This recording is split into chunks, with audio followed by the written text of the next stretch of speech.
వీరికి రాశిలోనే కుజుడు నీచంగా సంచారం చేయడము, అదే కాకుండా వృత్తులలో, ఉద్యోగాల్లో, వ్యాపారాల్లో తొందరపాటు నిర్ణయానికి ఇది సరైన సమయం కాదు.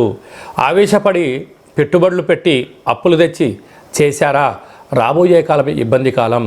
కనుక కాలం అనుకూలంగా లేనప్పుడు మౌనం, ధ్యానం, ఏకాగ్రత, పెద్దవారి యొక్క మాటలు వినడం, సక్సెస్ అయినటువంటి వారి యొక్క సలహాలు సూచనలు అవసరం వలన సమయం వృధా కాకుండా, ధనం వృధా కాకుండా మనం చేస్తున్న పనులలో ఒక ఏకాగ్రతను సాధించడం వలన రాబోయే కాలము మంచి కాలము అని చెప్పి గమనించాలి.